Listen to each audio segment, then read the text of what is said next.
Dear students, friends and Facebook followers who are eagerly want to learn English and different subjects. I am also a person who want to share my little knowledge with you. I know there are many well-educated person in my friend list. Some people may like my videos and some may not like, but I always try to my best to spread my knowledge to you. I advise to my dear learners who want to learn through my videos, please share my classes and keep supporting me.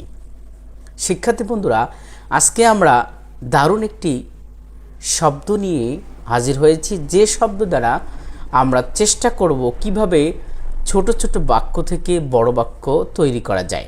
আজকে আমরা দেখব সে বা বলা এই শব্দটি দিয়ে কিভাবে সহজে বিভিন্ন বাক্য তৈরি করা যায়। এই সে শব্দ দিয়ে দারুণ একটি ম্যাজিক প্যাটার্ন আমরা আজকে দেখব।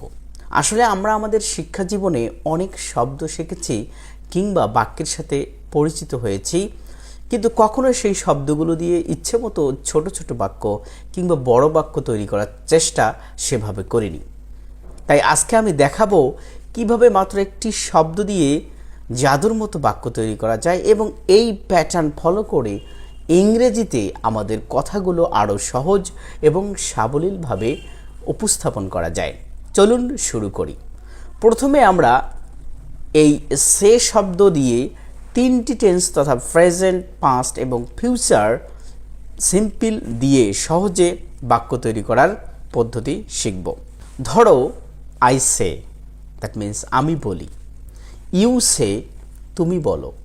উই সে, আমরা বলি। হি সেজ, সে বলে, অথবা শি সেজ, সে বলে। মিনা সেজ, মিনা বলে। The owner of the house says, অর্থাৎ এই বাড়ির মালিক বলে। অথবা the principal of Kandirhat school and college says, অর্থাৎ কান্দিরহাট স্কুল অ্যান্ড কলেজের অধ্যক্ষ বলেন। অথবা the teachers of our village says, অর্থাৎ আমাদের গ্রামের শিক্ষকেরা বলেন। অথবা the man who is famous for his English skill says, অর্থাৎ যে ব্যক্তিটি তার ইংরেজি দক্ষতার জন্য বিখ্যাত তিনি বলেন। এই বাক্যগুলোকে আমরা যদি এই একই প্যাটার্নটাকে ফলো করে পাস্ট ইনডিফিনিটে পরিণত করি বা পাস্ট সিম্পলে পরিণত করি, সেক্ষেত্রে আমরা কি বলতে পারি? সেক্ষেত্রে আমরা বলি আই সেইড, আমি বলেছিলাম। উই সেইড, আমরা বলেছিলাম। ইউ সেইড, তুমি বলেছিলে বা তোমরা বলেছিলে। হি সেইড, সে বলেছিল। শি সেইড, সে বলেছিল। অথবা দে সেইড, তাঁরা বলেছিল। অথবা the owner of the house said, অর্থাৎ এই বাড়ির মালিক বলেছিল। অথবা the principal of Kandirhat school and college said, অর্থাৎ কান্দিরহাট স্কুল অ্যান্ড কলেজের অধ্যক্ষ বলেছিলেন। The teachers of our village said, অর্থাৎ আমাদের গ্রামের শিক্ষকরা বলেছিলেন। অথবা the man who are famous for his English skill said, অর্থাৎ যে ব্যক্তিটি তার ইংরেজি দক্ষতার জন্য বিখ্যাত তিনি বলেছিলেন। দেখো বন্ধুরা, কিভাবে আমরা এই সে শব্দ দিয়ে সহজেই প্রেজেন্ট সিম্পল এবং পাস্ট সিম্পলে পরিণত করলাম। এখন এই শব্দটাকে আমরা যদি ফিউচারে নিয়ে যাই, সেক্ষেত্রে আমরা কি বলতে পারি?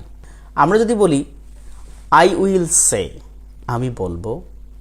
উই উইল সে, আমরা বলবো। ইউ উইল সে, অর্থাৎ তুমি বলবে বা তোমরা বলবে।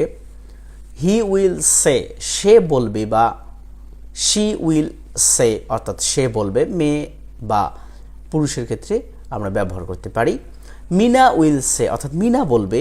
The owner of the house will say, অর্থাৎ এই বাড়ির মালিক বলবে। অথবা the principal of Kandirhat school and college will say, অর্থাৎ কান্দিরহাট স্কুল অ্যান্ড কলেজের অধ্যক্ষ বলবেন। অথবা the teacher of our village will say, অর্থাৎ আমাদের গ্রামের শিক্ষকেরা বলবেন। অথবা the man who are famous for his English skills will say, অর্থাৎ যে ব্যক্তিটার ইংরেজি দক্ষতার জন্য বিখ্যাত তিনি বলবেন।